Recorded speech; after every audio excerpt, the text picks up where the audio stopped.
Good morning, everyone. We will study disease causing microorganisms in animals. जंतुओं में रोग कारक जीवाणु यानी कि एनिमल्स जो होते हैं बेटा उनमें भी सूक्ष्म जीवों द्वारा रोग उत्पन्न होते हैं. सेवरल माइक्रो ऑर्गेनिज्म अनेक सूक्ष्म जीव not only cause disease in human, ना केवल वो ह्यूमन्स में मनुष्य में रोग उत्पन्न करते हैं एंड प्लांट्स में, but also in other animals.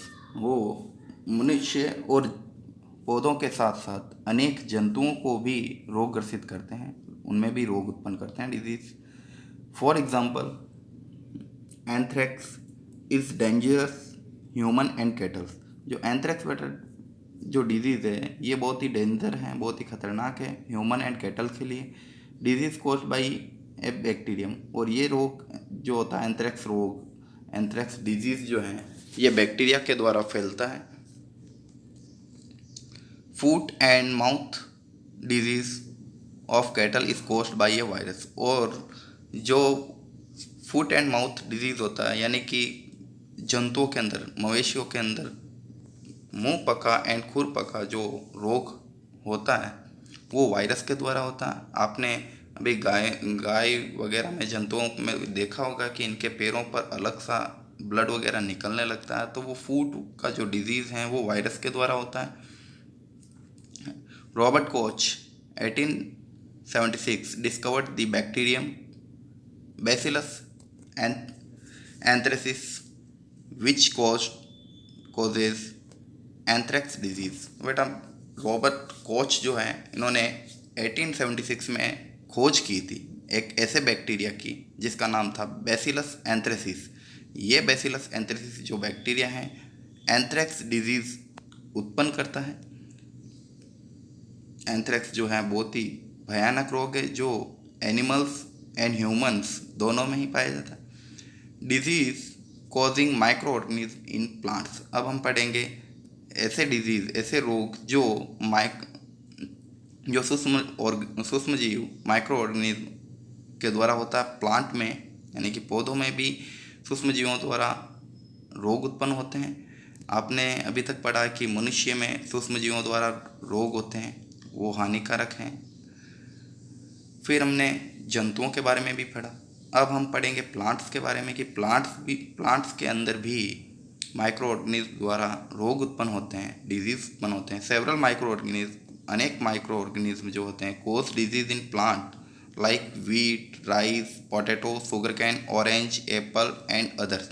बेटा अनेक माइक्रो ऑर्गेनिज्म जो होते हैं रोग उत्पन्न करते हैं प्लांट्स में. जैसे कि कौन कौन से प्लांट हैं, जैसे वीट गेहूं का पौधा, राइस चावल का पौधा, पोटैटो,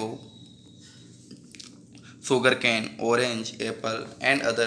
तो ये जितने भी हैं इन सब पौधों के अंदर आलू, गन्ना, ऑरेंज, इन सब में रोग उत्पन्न करते हैं micro organism. The disease reduce the yield of crop. ये रोग के कारण, इस डिजीज़ के कारण फसल जो होती है रिड्यूस होती है, कमी उत्पन्न होती है. यील्ड ऑफ क्रॉप यानी कि फसल की जो उपज होती है बेटा उसके अंदर बहुत ही ज़्यादा मात्रा में कमी होती है. See table 2.2. For some such plant disease, they can be controlled by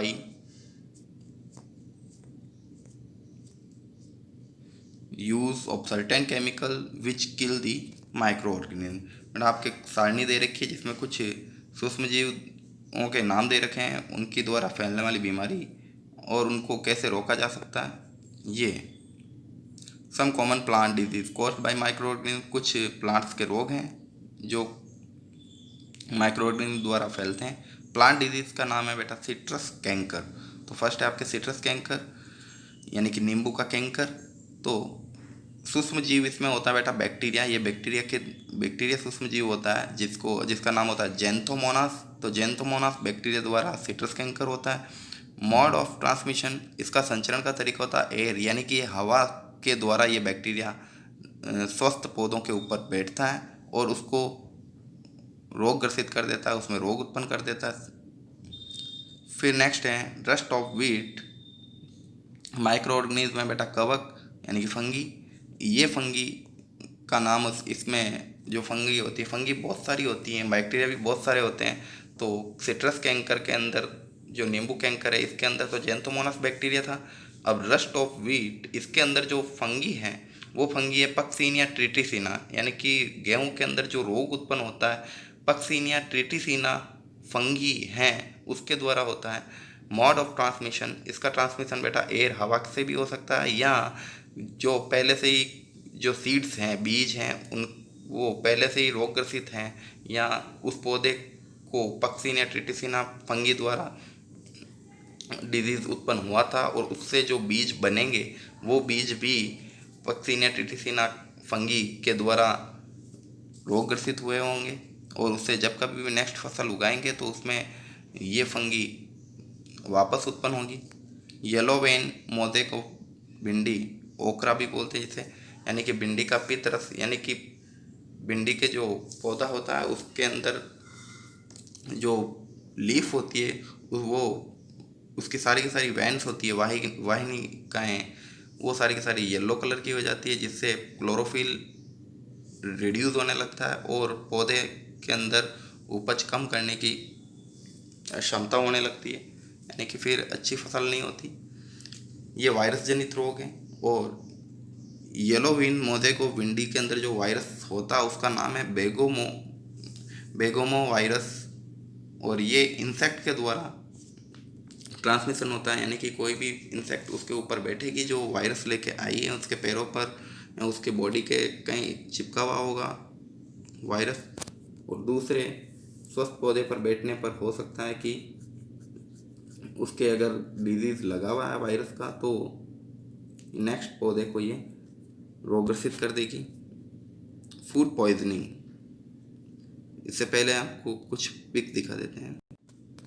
ये बेटा सिट्रस कैंकर है, जो नींबू में आपके ये धब्बे से दिख रहे हैं, ये सिट्रस कैंकर हैं। ये जेंथोमोनास बैक्टीरिया के द्वारा फैल रहे हैं।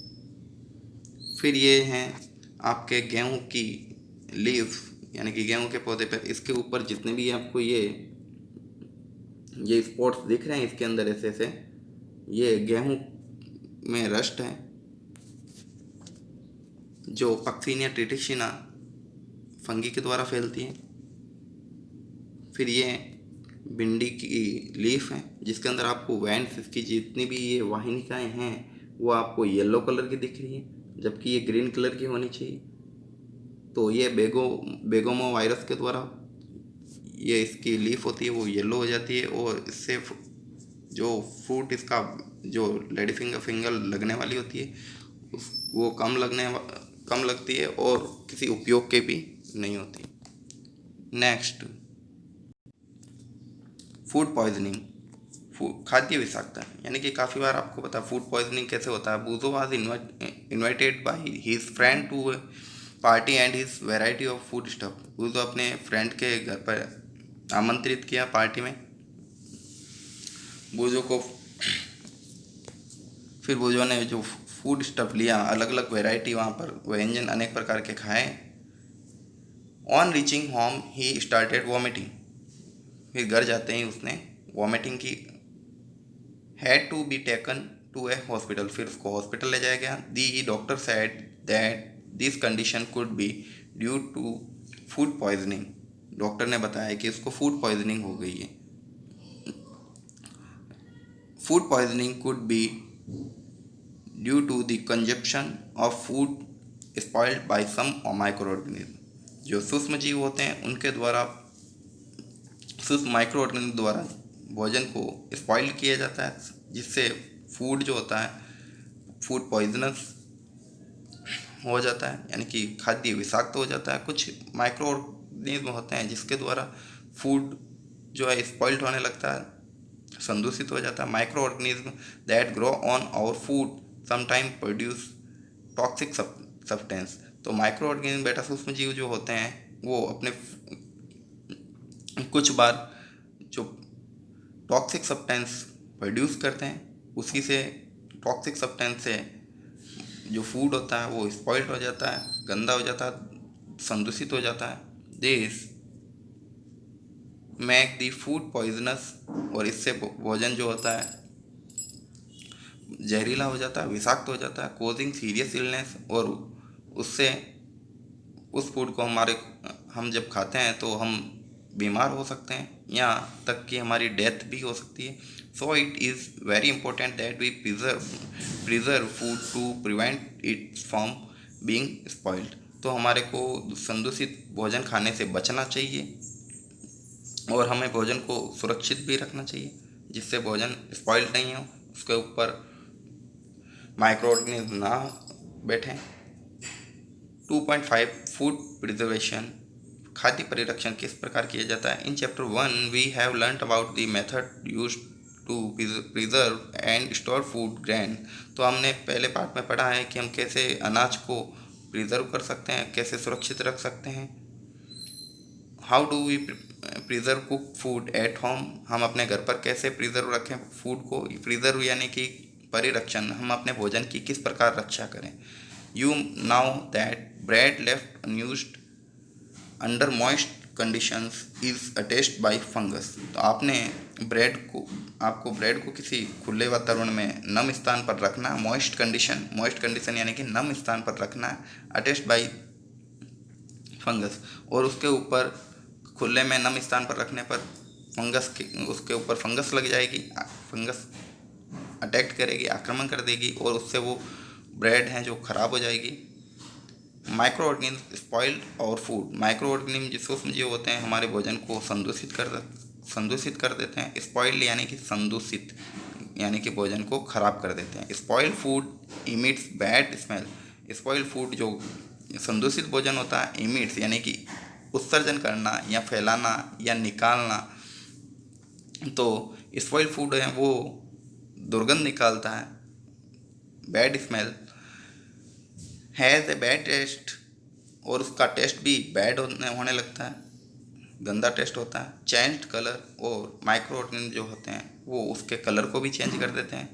आपने अपने लंच बॉक्स को भी देखा होगा, एक दिन अगर स्कूल में भूल भी जाते हो तो 2 दिन पड़े वहाँ पर उसके ऊपर कवक फंगी लगने लगती है और उसका कलर भी चेंज हो जाता है, ग्रीन ब्लैक कैसा भी, और उससे स्मेल भी आने लगती है। इस spoiling of food a chemical reaction, और ये बेटा एक केमिकल रिएक्शन हो सकती है बिल्कुल। पहली bought some mangoes but she could not eat them for a few days, पहली मार्केट से आम खरीदें और आम खरीदने के बाद उसको कुछ दिन तक रख दिए, खाए नहीं। Later she found that they were spoiled and rotten, तो कुछ दिन बाद उसने देखा कि वे आम हैं जो सड़ गए हैं, रोटन सड़ गए हैं, स्पॉइल्ड, और दुर्गंध भी आने लगी, संदूषित हो गए। But she now that the mangoes pickles her grandmother makes does not spoil, but लेकिन वो जानती है कि उसकी ग्रैंड मदर यानी कि दादी माँ जो हैं वो आम का अचार डालती है, मैंगो पिकल्स आम का अचार डालती है, तो वो does not spoil for a long time, वो संदूषित नहीं होता, वो ख़राब नहीं होता, स्पॉइल नहीं होता। सी इज़ कन्फ्यूज, वो कन्फ्यूज है कि ऐसा क्यों। Let us study the common method of preserving food in our home. तो हम कुछ मेथड्स के बारे में जानेंगे जिससे हम अपने घर पर भोजन को परिरक्षित करते हैं। प्रिजर्विंग यानी कि परिरक्षित। We have to save it from the attack of microorganism, और हम किस प्रकार माइक्रो ऑर्गेनिज्म का अटैक होने से बचा सकते हैं, यानी कि सूक्ष्म जीवों द्वारा आक्रमण करने को किस प्रकार रोक सकते हैं, कैसे बचाया जा सकता है अपने भोजन को, इसके बारे में हम पढ़ेंगे। केमिकल मेथड ये नेक्स्ट कल पढ़ाते हैं।